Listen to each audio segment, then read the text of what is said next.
Hola amigos, ¿cómo están? Bienvenidos a este octavo programa del podcast Hablemos del Evangelio. Hoy día nos falta alguien, nos falta Leli que está ahí disfrutando con la familia de vacaciones, así que le aprovechamos de enviar un saludo porque cuando salga este programa, él todavía va a andar paseando. Así que, Gabriel, para que saludes. Un saludo a todos, gracias a Dios, nuevamente junto a David grabando un nuevo programa y aprovechando también y teniendo la oportunidad de saludarles a todos. Extrañando a Lenny, ¿no? Bueno, yo creo que Lenny no nos está extrañando, pero por lo menos de esta parte se le extraña ahí en donde anda viajando. Además, extrañándonos y envidiándonos. Un abrazo a todos. Oye, Gabriel, la última vez que hicimos el programa, estuvimos hablando acerca, bueno, quedamos que posiblemente íbamos a hablar acerca de la dicotomía, pero ese es un tema que lo vamos a ir tocando en la medida que vayamos avanzando, porque, eh, por decirlo de una manera, va a tocar todos los puntos. Y es porque la dicotomía finalmente lo que hace es tener dos conceptos acerca de una misma cosa. O por ejemplo, una doble vida.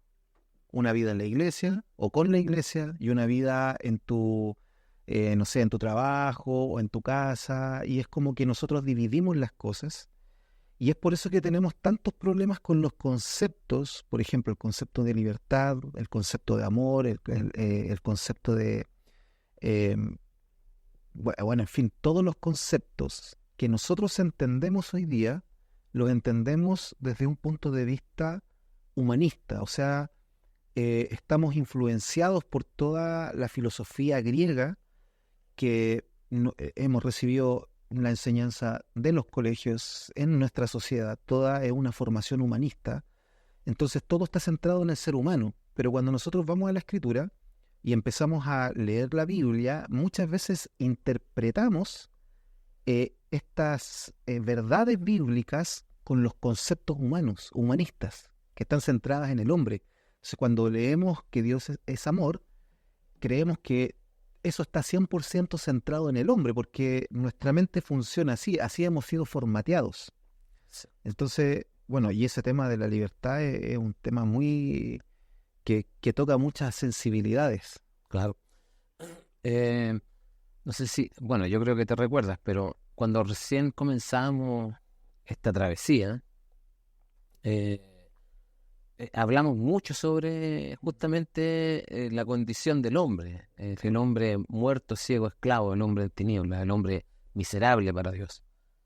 Y porque justamente había que dejar muy claro, con mucha evidencia bíblica, que el hombre en sí mismo, en su forma de ser o en lo que es en tiniebla, no tiene ningún beneficio para Dios. No es alguien con quien Dios quiera relacionarse. De hecho, no puede, está destituido de la gloria de Dios. Entonces, todo lo que aparezca en este hombre caído, todo lo que se desarrolle en esto, la libertad, el amor, no sé, lo que hablamos, la obediencia, la felicidad, todo lo que se habla desde el punto de vista de este hombre no sirve. No sirve porque estamos hablando de alguien que está caído, que no puede comprender a Dios. Es imposible que el hombre que está en tiniebla, sea religioso, o sea quien sea, filósofo, pueda comprender a Dios, pueda comprender las verdades bíblicas. De hecho, nosotros mismos hemos tenido que ir muriendo a mucho argumento religioso con el que el Señor nos ha aclarado, ¿no es cierto? Nos ha confrontado y nos ha alcanzado. Entonces, claro, porque ahí está el tema de la dicotomía también, porque se nos ha enseñado de que hay una vida espiritual y una vida material. Entonces, estas dos vidas se mueven de forma separada en esta dicotomía. Porque, claro, tú le preguntas, oye, ¿cómo has estado este tiempo? Generalmente, en algunos casos, te dice, pero ¿en lo espiritual o en lo material? Claro. Porque se concibe así en la vida del Evangelio. Bueno, después de mucho estudio uno va comprendiendo que esa expresión es una expresión totalmente errada, porque el Hijo de Dios no tiene una vida espiritual y aparte tiene una vida material. En la material es como que se puede desarrollar hasta donde le dé la conciencia, hasta donde le den las ideas. En lo espiritual están todas estas tradiciones de las que hablábamos también, que lo llevan a tener un buen comportamiento frente a Dios. Claro. Es como lo material es mío. Yo me hago cargo de lo material, déjenme a mí. El trabajo, cómo lo hago, cómo me relaciono con la gente, lo que compro, en qué gasto el dinero. En lo espiritual, en lo que es oración, lo que es ayuno, en lo que es la lectura, bueno, ahí está una ayuda de parte de Dios. Pero también hay que entender eso, que el hombre se cree independiente en estos dos tramos, espiritual y material. Pero la dicotomía no es bíblica. De hecho, es atenta en contra de las Escrituras. Claro. Porque somos hombres espirituales, en donde toda la materia, todo lo que es materia, queda sujeto a la vida espiritual, como lo dice el apóstol Pablo, ¿no es cierto? Que nosotros no somos carnales, somos espirituales. Entonces, es uno de los grandes y de los variados errores que tiene el hombre, y sobre todo en la religión, claro, en donde creéis que tienen estas vidas separadas. Sí. Bueno, la otra vez lo comentábamos también, Pablo en el libro de Colosenses ataca esta filosofía, porque es una filosofía, porque dentro de la iglesia, en Colosas, lo que estaba ocurriendo es que por una parte estaban los epicúreos, los estoicos, unos decían que la materia era mala, bueno, los dos decían que la materia era mala, o lo material, lo carnal, entonces que solamente importaba el espíritu, y entonces ahí es donde Pablo les dice, esperen, porque Dios es Dios de todo, de todas las cosas creadas, de lo que está arriba, acá, abajo, y en toda la tierra. Y quería leer una parte de Corintios, que es algo que yo siempre menciono, porque a veces, sobre todo como tenemos esta tendencia humanista a entender todas las cosas, creemos y nos ofende que alguien nos diga, no, lo que pasa es que tú no lo puedes comprender. Pero no lo decimos desde un punto de vista intelectual, porque hay gente que es muy capaz intelectualmente. Ese no es el tema. El tema es que el Evangelio y este conocimiento de Dios, Dios mismo quiso que se diese a conocer de una forma determinada. Y esa forma está en la Escritura.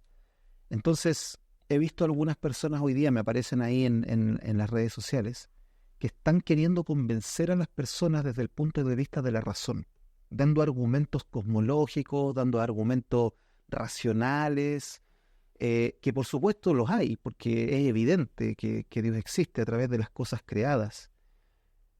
Pero ese no es el camino para poder conocer el Evangelio y a Cristo. Exacto. Y quería leer en 1 Corintios 1, desde el 18, voy a leer un poquito nomás, pero dice, porque la palabra de la cruz es locura a los que se pierden, pero los que se salvan, esto es a nosotros, es poder de Dios. Y aquí viene la parte que te quería mencionar. Dice, destruiré la sabiduría de los sabios y desecharé, porque aquí está hablando Dios.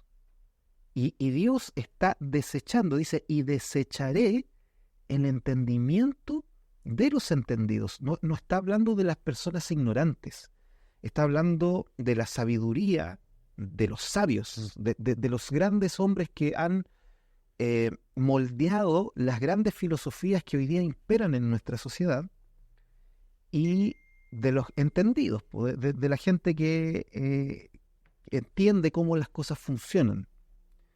Destruiré la sabiduría de los sabios y desecharé el entendimiento de los entendidos. Y esta pregunta yo más bien la entiendo casi como un desafío, porque Dios dice, ¿dónde está el sabio? ¿Dónde está el escriba? ¿Dónde está el disputador de este siglo? ¿Dónde está el que argumenta? ¿Dónde están las personas que entienden y pueden argumentar? ¿Dónde está el disputador de este siglo? Y mira, dice, no ha enloquecido Dios la sabiduría de este mundo. O sea, Dios quiso enloquecer la sabiduría de este mundo a través de este mensaje. Pues ya que en la sabiduría de Dios, entonces estamos hablando de dos sabidurías, una que es humana y una sabiduría que viene de lo alto. En la sabiduría de Dios, el mundo no conoció a Dios mediante la sabiduría. Aquí hablando acerca de la sabiduría humana. Agradó a Dios, o sea, el deseo de Dios, Dios quiso, Dios se propuso, el plan de Dios. Agradó a Dios salvar a los creyentes por la locura de la predicación. Exacto. Entonces, claro, veo mucha gente que es muy bien intencionada, de hecho yo mismo también lo era, muy bien intencionado, queriendo convencer y dando argumentos, saltándome el mensaje del Evangelio porque eran, bueno, entre paréntesis, yo mismo no lo entendía muy bien, creía que era eso y nada más, y que ahora había que avanzar a cosas más sabias, o más profundas, o más intelectuales. Y entonces empecé también como a querer yo dar argumentos y buenas ideas, porque en el fondo lo que yo estaba haciendo sin darme cuenta era que estaba menospreciando el poder del Evangelio porque lo consideraba insuficiente. Y yo creo que eso les pasa a muchas personas y que lo hacen con muy buena intención, querer añadir o dar mejores ejemplos o no sé, hacer cosas distintas, obviando ciertas cosas, creyendo que nosotros vamos a poder convencer a las personas. Y ese es un trabajo que solamente lo puede hacer Dios. Claro, de hecho es interesante porque dice, para los que se pierden es locura, lo que nosotros creemos, lo que nosotros predicamos, es locura. Que en el término griego lo podríamos también interpretar como insensatez. Es algo insensato, algo que no... Falto de juicio. Falto de juicio, claro, no tiene la cordura, no es cuerdo. Y está diciendo que para los que se pierden, lo que nosotros creemos es insensato. Pero ahí el texto dice, Pablo está escribiendo y dice, bueno, Dios hizo insensata la sabiduría de este mundo, la sabiduría de los hombres. Pero ¿cómo la hizo insensata? ¿Cómo la dejó sin cordura? Con el Evangelio, con la muerte y la resurrección de Cristo. Porque frente a esto no hay ningún argumento que se pueda levantar y que se sostenga, un argumento que se ponga en pie por sí solo, me refiero desde el humanismo, y que se sostenga. ¿Por qué? Porque esta sabiduría del cielo, que volvió insensata la sabiduría de los hombres, justamente no se puede comprender desde la perspectiva humana. Tú jamás, lo hablaba, tú jamás podrás comprender a Dios si Él no es revelado, si Él no se revela a sí mismo, si Él no se deja ver, ¿no es cierto? Entonces, en esta sabiduría humana, con la ciencia, con la filosofía, no sé, con la inteligencia humana, valga la redundancia, nunca vas a comprender la muerte y la resurrección de Cristo.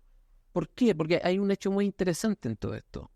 Porque para comprender la muerte de Cristo, para poder entender el juicio de Dios en aquel día, es necesario comprender la miseria y la inmundicia del hombre frente a Dios. Porque pareciera, y el humanismo ha hecho y la religión ha enseñado de que nosotros éramos pobrecitos y que nos estaban haciendo sufrir, ¿verdad? Que Satanás nos tenía subyugados y nos golpeaba y nos trataba como esclavos. Y entonces vino el Señor y tuvo que morir para poder libertarnos en esa condición. Pero la muerte de Cristo es más que eso, porque la muerte de Cristo nos muestra que nosotros no éramos los pobrecitos, ¿no es cierto? Esos que sufríamos, que estábamos conscientemente esclavos y que queríamos ir a Dios, pero no podíamos porque estábamos atrapados. No, muestra a un hombre maldito, a un hombre malo, a un hombre impuro, a una humanidad que detesta a Dios, que aborrece el bien, se deleita en el mal, que a lo bueno llama malo y a lo malo llama bueno, cuya justicia, que es lo más puro que podría tener esta humanidad, es un trapo de inmundicia para Dios. Todo esto se refleja en la cruz. Entonces, con la sabiduría humana, que va en rescate del mismo humano, tú jamás vas a comprender la cruz. Porque la cruz te confronta y te hace ver quién eres. Es como que abre tu pecho y deja expuesto tu corazón y todo lo que tú eres frente a Dios y lo que eres en realidad en este mundo. Un ser miserable, totalmente miserable, aguzanado, llagas podridas, habla Isaías capítulo 1, ¿verdad? Muerto, que es la palabra que siempre usamos, muerto, apartado de Dios y por Dios mismo en el pecado de Adán. Entonces, toda esta sabiduría no puede comprender ese sacrificio hasta que el Señor llegue a ti en un acto soberano, misericordioso, voluntario, en un acto de gracia, en donde no hay un solo mérito nuestro moviendo el corazón de Dios. Solo su amor, solo su gracia inmerecida que mueve, ¿no es cierto?, ese favor hacia el hombre y demostrándole al hombre por las Escrituras que somos los culpables, que nosotros somos los que debíamos estar en esa cruz, que nosotros somos los que debíamos estar recibiendo el juicio y el castigo, porque nosotros éramos los miserables. Y desde ahí parte la sabiduría de Dios, en ese punto. Entonces, claro, la sabiduría del hombre choca con esta realidad, porque va a buscar para sí mismo. Por eso que dice que la volvió insensata, la volvió locura. Es como diciendo, ¿es esta sabiduría insignificante? ¿Es esto que no tiene cordura? ¿Es ilógico para la lógica mía? ¿Pretende disputar conmigo? ¿Dónde están? ¿Ah? ¿Dónde está el que ha disputado? ¿No ha enloquecido Dios la sabiduría de este mundo? Claro que la enloqueció. Por eso que predicar la muerte de Cristo, cuando Pablo ahí a los mismos corintios le dice, voy a ir a predicar a Cristo y a este crucificado. Entonces es como si, oye, pero Pablo, oye, esta cuestión es muy loco lo que tú estás hablando. Me estás hablando de un Dios, de un rey, de un creador, de un eterno, y que muere a ver como un maldito en esa cruz. O sea, una muerte miserable. Ahí no hay sabiduría para el hombre. Ahí no hay poder, hay divinidad. No hay poder. ¿Qué divinidad demuestra un hombre crucificado? Claro. Ninguna. Es Humillado. Es una vergüenza creer a alguien así. Pero para nosotros, Cristo, poder de Dios, poder del cielo, sabiduría del cielo, para salvación nuestra y salvación de todos aquellos que crean en él. Bueno, para todas las personas que quieran profundizar un poquito más, les recomendamos que puedan leer Primera de Corintios, sobre todo el capítulo 1 y el capítulo 2, donde habla Pablo acerca de eso y lo que tú mencionabas, porque él decía, solamente me interesa una sola cosa, saber entre ustedes, y esto es a Cristo y este crucificado. Y Pablo también menciona ahí que estuvo en temor y temblor entre ellos, porque él no quería que todo lo que estaba enseñando, lo que se estaba transmitiendo, estuviera fundamentado en sabiduría humana, que era lo que los griegos buscaban, en el fondo, ¿cierto? Sino que, entretenido. claro, porque, y también lo hemos comentado otras veces, que muchas veces hemos querido nosotros dar argumentos que aparentemente son muy lógicos o son muy inteligentes, creyendo que esto va a poder transformar a las personas, y lo único que puede transformar a una persona, lo único que lo puede sacar de muerte a vida es el Evangelio, es Cristo mismo, es Él. Entonces, y bueno, entre paréntesis, lo más grave de esto es que menospreciamos el mensaje, porque si es que no lo como lo entendemos de manera tan limitada, lo encontramos que le falta.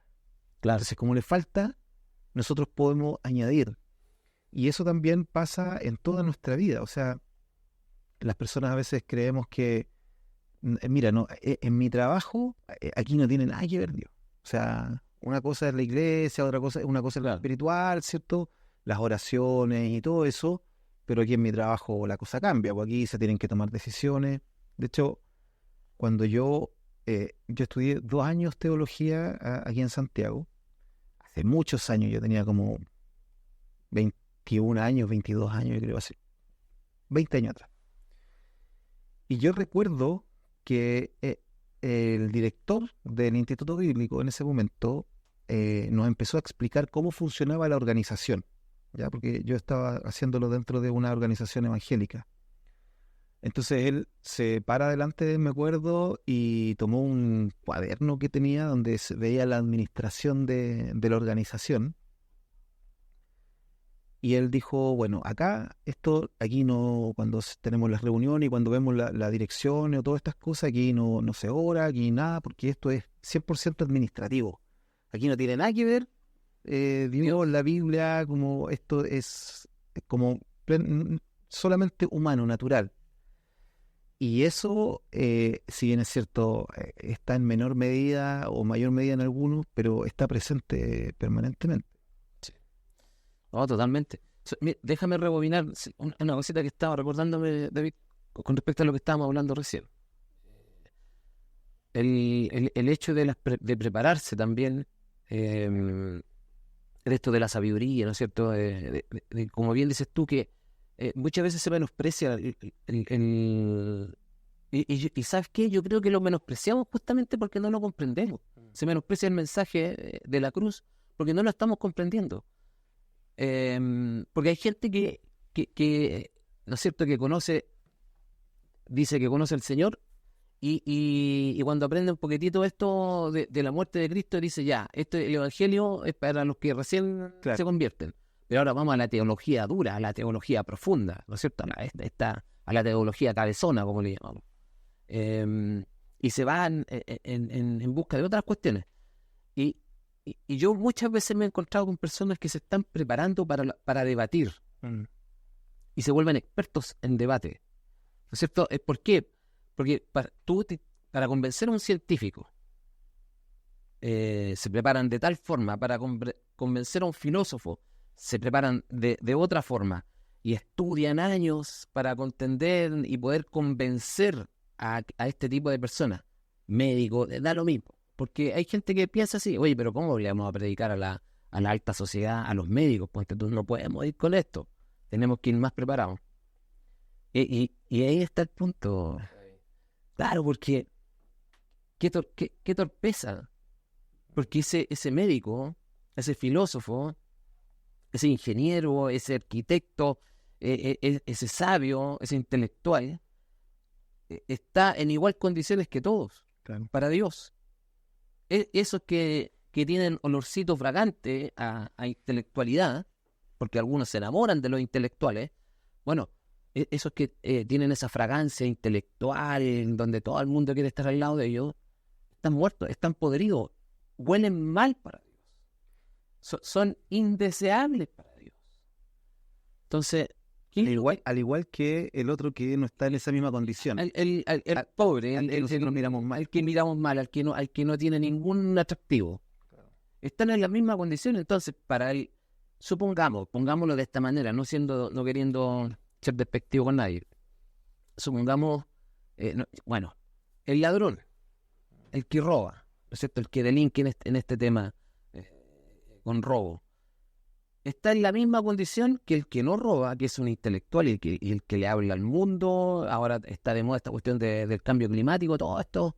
Claro. Esta niña europea, La Greta. la Greta, está de moda, ¿no es cierto? Después aparece otro y van generando seguidores, ideas que empiezan a seguirse. Bueno, ambos están en la misma condición. El ladrón, el que nadie lo quiere en la sociedad, y al que todos lo quieren en la sociedad buena. ¿Ah? Claro. Bueno, para Dios son exactamente lo mismo. Si Él no nos ha rescatado, están en la misma condición. Entonces, ¿qué es lo que necesita oír el sabio según este mundo? ¿Y qué es lo que necesita oír el ladrón, el ignorante? ¿Ah? Lo mismo. Exacto. Lo mismo.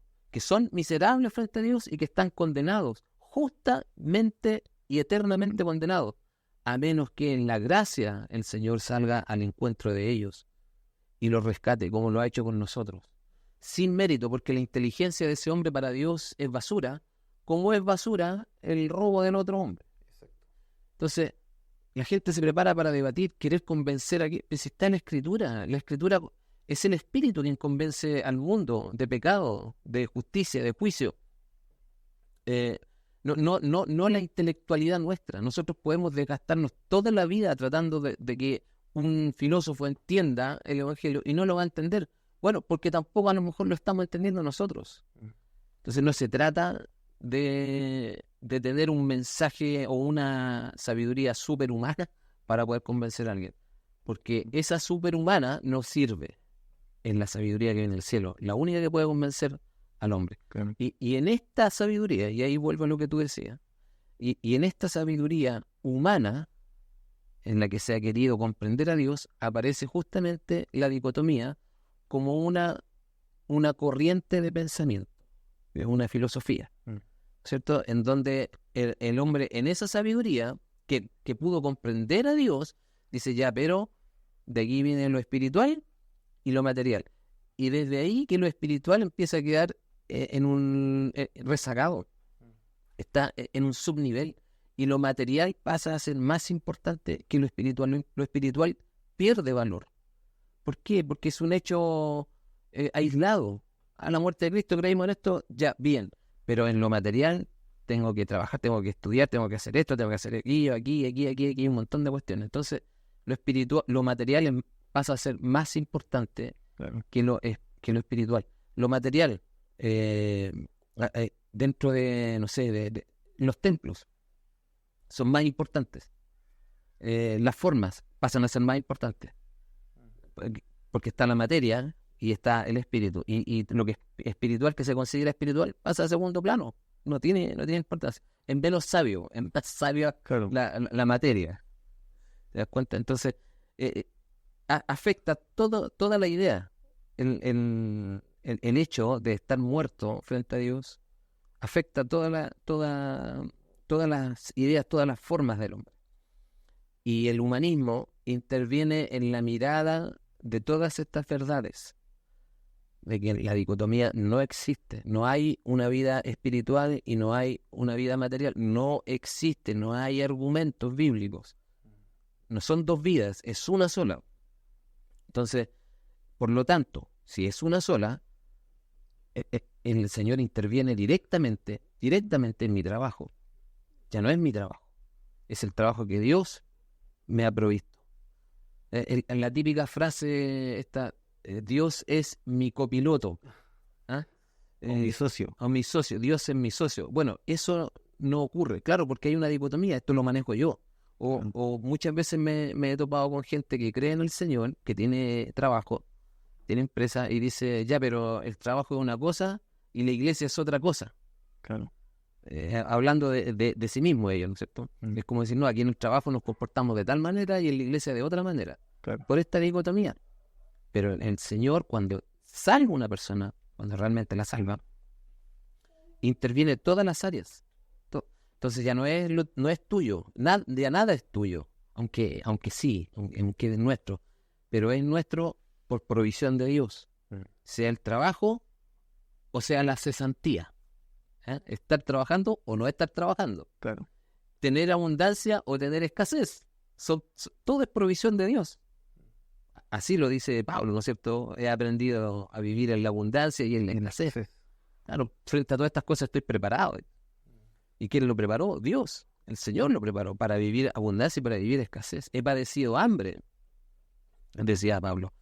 Entonces, el Señor viene y no es que te da, ya te salvo y te voy a hacer un buen orador, vas a ayunar y te doy el poder y tú haces lo que queráis con tu vida material. Claro. Respóndeme en esto nomás.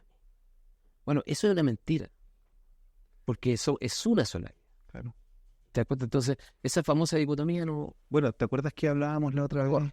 Hablábamos acerca de que hay ciertas cosas que nosotros podemos hacer y que o que hacíamos cuando estábamos más dentro de la religión y que las hacías cuando estaba oculto, pero cuando habían otras personas y estaban en otro contexto, no las hacías por cuidar a por no dañar al otro. Pero finalmente eso en cierta medida es una hipocresía, porque justamente lo que dice Pedro, y tiene que ver con lo que estamos hablando, dice, sed santos en toda vuestra manera de vivir. Y ahí él está hablando acerca de todo, literalmente. Y otra cosa que te quería mencionar es que justamente a Pablo le ocurrió esta situación cuando él va al Areópago. Cuando él estaba predicando en Grecia, eh, estos hombres que estaban ávidos de poder escuchar cosas nuevas y sabidurías y argumentos, se dieron cuenta que Pablo estaba predicando de algo distinto, algo que ellos no habían oído. Seguramente Pablo ahí con mucha elocuencia predicando el Evangelio. Y le dijeron, lo invitaron a predicar al Areópago. Y el Areópago era el lugar donde estaban o donde exponían los filósofos, donde estaban los planteamientos más importantes de esa época, la cuna de toda la base filosófica de lo que hoy día nosotros podemos, de lo que somos, hablando en términos filosóficos. Y sabes que a mí me gustó tanto leer esa parte, porque cuando tú lo lees ahí en el libro de Hechos, ves que Pablo, bueno, dice ahí, ¿cierto? Aquí a este Dios al que ustedes no conocen, o al Dios no conocido, a este es el que yo adoro. Y de ahí hacia adelante, todo lo que él habla acerca de la condición del hombre, habla acerca de la necesidad de arrepentirse y habla acerca de la resurrección. Y cuando él empieza a hablar de la resurrección, dice que muchos se empezaron a burlar. Muchos de los que estaban ahí en el Areópago ya dijeron, ya esto es una locura. Pero lo que menciona Hechos es que, y le dijeron a Pablo, Pablo, mira, está súper bien lo que estás exponiendo, pero te queremos seguir escuchando después. O sea, básicamente lo cortaron. Pero dice que cuando él salió de ese lugar, muchos de los que lo habían oído ahí en el Areópago le siguieron porque habían creído en este mensaje. Sí. Y ese es el tema, es que nosotros como seres humanos tenemos una tendencia natural a buscar números, a buscar resultados, a querer que vean, ¿cierto? Entonces, muchas veces el mensaje se adapta para que vaya en pos de esto, en pos de que las personas se sientan bien, no se sientan tan incómodas, de que sea un mensaje agradable, bonito, porque las personas están heridas, entonces necesitan ser acogidas y tenemos miedo de que por ahí las vayamos a ofender y que no queremos que se vayan, porque en términos humanos, el hecho de que hayan personas contigo te indica éxito o te indica que estás haciendo las cosas bien, Está yendo bien. ¿cierto? Pero cuando nosotros vemos la vida de Jesús, eso no era así. Y de hecho a Jesús no le interesaba. Él lo único que le interesaba era estar con aquellos que el Padre le había dado. Y él les decía esto, yo no voy a perder a ninguno de los que el Padre me ha dado. Y cuando vemos también en Hechos, dice que Dios mismo iba añadiendo a la iglesia, Los que habían... a los que habían de ser salvos. Entonces, ahí tiene que venir también una transformación en nuestra forma de pensar con respecto a esto, porque nosotros no somos dueños de este mensaje, ni tampoco somos dueños de esta obra. Él es el dueño de este mensaje y Él hace lo que Él quiere en el tiempo y en el momento que quiere, y esta obra es de Él. Nosotros somos heraldos, nosotros somos mensajeros y tenemos que procurar entregar este mensaje lo más fielmente posible. Exacto. De hecho, es como raro el lenguaje, pero no somos los dueños, digámoslo así, pero es nuestro. Claro. Que Pablo decía, este es mi evangelio. Es mi evangelio. Claro, pero sabemos que esto proviene del cielo, que se nos ha dado por gracia. Es nuestro porque se nos fue dado, pero no que lo hayamos inventado. Exacto. Claro, a eso. Claro. Entonces no es que se nos ocurrió, se nos hizo parte y se nos dio como en gracia. Pero es eterno, o sea, nosotros ni existíamos, todavía ni existía el ser humano cuando este mensaje estaba, porque es eterno, es la propia vida de Jesucristo. Claro. Entonces, Claro, y mira, y aquí surgen varias cosas porque esto mismo que hablábamos mucho tiempo atrás, ¿te acuerdas de las misiones? Que tú, por tanto, ir y hacer discípulos, y al final se torna más importante el hacer discípulos, el ir, ni siquiera el hacer discípulos, porque si fuese por hacer discípulos de acuerdo a lo que la Escritura dice, estamos bien. Oye, solamente para comentar algo, porque me parece importante.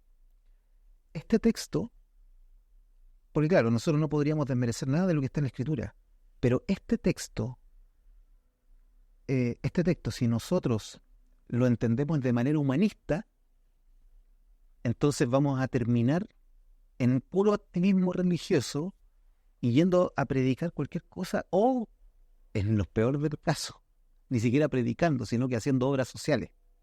Exacto. ¿Por qué? Porque es humanista, o hablando acerca de valores, Claro, que, te da méritos, claro, te proporciona méritos para presentarte frente a Dios, claro, para calmar la conciencia. Bueno, estoy haciendo esto, estoy haciendo aquello. Pero justamente el Evangelio no va en pos de esto, no va en pos de los números, aunque pueden haber miles de personas, pero finalmente no es que se rija por números. El Evangelio recorre todos los rincones de este mundo, en todos los siglos. Va recorriendo cada espacio, cada lugar de esta tierra, va golpeando los corazones. ¿Y qué es lo que hace? Dice que va, corre y glorifica el nombre de Dios. La palabra no vuelve vacía, recorre todos los rincones, pero glorifica a Dios. ¿Y de qué manera glorifica a Dios? Manifestando a Cristo, porque Cristo es la gloria de Dios. Él es el Hijo de Dios, es la gloria de Dios. Entonces no se trata de que vayamos, ¿no es cierto?, y pase a ser más importante el ir. Y nos organizamos y pasamos toda una vida y desgastamos toda nuestra vida en estrategia, en enseñanza, en modas. No, se van adaptando a las modas, ¿no es cierto? A veces, ahora he visto más podcasts porque no veía, y ahora estoy viendo un poquito más para entender este mundo. Y me he encontrado una cantidad de sorpresas de estos podcasts cristianos jóvenes, en donde hay muchachos que están haciendo este podcast y de la única persona que no hablan es de Cristo. Hablan de las modas, hablan de la gente. ¿Qué te gusta a ti? ¿Qué te gustaría hacer? Oye, y nada de la muerte y la resurrección de Cristo. Entonces, ¿por qué? Porque el fin pasa a ser importante, que es ir. No importa cómo vayamos, no importa cómo lleguemos a la gente. ni que digamos. Ni que digamos. Con la filosofía. Estos son filósofos que son ateos. Bueno, no hablemos de Dios para que no se sientan mal. Estos son de tal manera. Bueno, no hablemos de Dios y hagámonos de tal manera. Entonces se va cambiando la prioridad. Y la prioridad no es que el hombre comprenda que está muerto frente a Dios, que es lo que el Señor nos dice, ¿no es cierto? Vayan y hagan discípulos, pero bautícenlo y enséñenles lo que yo les he dicho, que guarden lo que yo os he ordenado. O sea, no lo que a ustedes se les ocurra, no lo que ustedes vayan viendo de aquí en el cambio de generaciones. Entonces, está pauteado. Y ese evangelio que compartieron los apóstoles es el mismo que debemos seguir compartiendo nosotros. No tiene por qué adecuarse a nadie. Si tú tienes un filósofo frente a ti que no cree en este evangelio, es problema de él, no es mi problema. Claro. Él sigue muerto frente a Dios. Claro, alguien puede decir, oye, pero tú no quieres que los hombres se salven. Claro, por eso predicamos. Pero no depende de mí. Claro que queremos que se salven, porque así como fuimos salvados nosotros. Pero si una persona no quiere oír el evangelio, nosotros llegamos hasta ahí. Es que a lo mejor nuestro mensaje es muy pequeño, es muy insignificante. Mira, te vas a pasar toda la vida enseñándole argumentos y esa persona va a seguir en su corazón, claro, arrogante, altivo, soberbio, autosuficiente, y etcétera. Porque el hecho de que el mundo lo considere que es algo insensato o que es algo débil, no significa que lo sea. Lo que significa es que no lo ven, no lo entienden.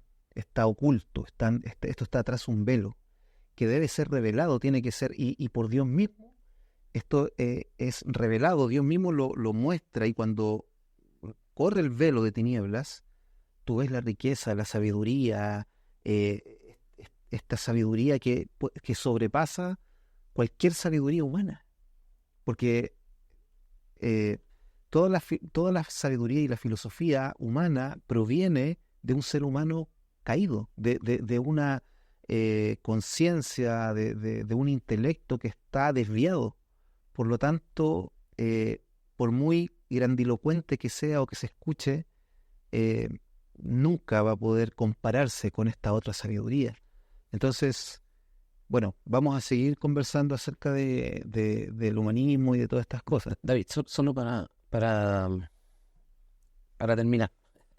Mira, y resulta que después cuando uno, por gracia del Señor, puede ir comprendiendo la Escritura, se da cuenta, como bien dices tú, que aquí no hay nada ignorante.